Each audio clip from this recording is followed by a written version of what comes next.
And WENY Political Analyst Dr. Jim Twombly joining us this week to talk about revisiting police reform. Jim, the recent events in Memphis and the fallout from the death of Tyre Nichols have brought the subject of police reform back into the forefront.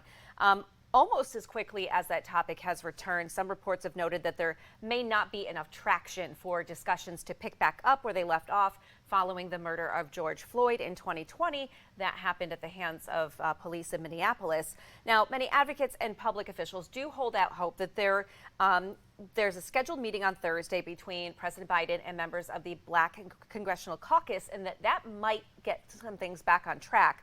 But Jim, for years now, we've been seeing more instances of policing gone awry, use of excessive force, and seemingly little done by elected officials to, in the face of mass protests, to really move forward on reform, police and policing. And so why is that?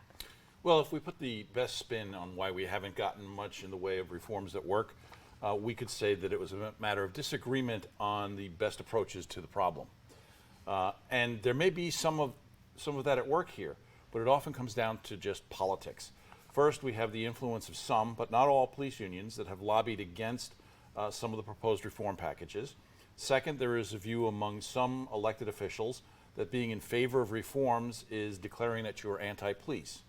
Third, there are some on the other side of the debate who use rhetoric that appears to paint all of law enforcement with the same negative brush. Okay, but wouldn't some argue that other law enforcement and officers, as well as their unions, want to back some of these reforms and clear their own reputations? Absolutely.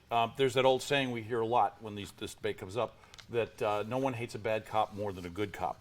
One major sticking point is the proposed limiting or removal of qualified immunity, which is a legal doctrine protecting public employees from personal liability for actions taken while on the job. According to Cornell University Law School's Legal Information Institute, qualified immunity shields government employees from lawsuits and compels courts to settle cases before trial. Okay, and so what are some of the pros and cons of qualified immunity? Well, those who seek its removal or limitation argue that the threat of lawsuits would act as a deterrent to police misbehavior.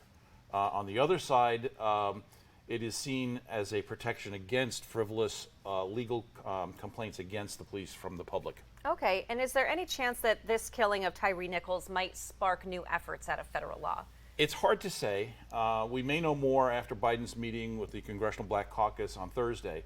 At the same time, there is the obstacle of the filibuster in the Senate. And even there, one of the chief Republican negotiators from the last set of talks has backed away from that version of the bill as he prepares a possible presidential run. That's Tim Scott of South Carolina. Okay. All right. Dr. Twombly, thank you for joining us today. My pleasure.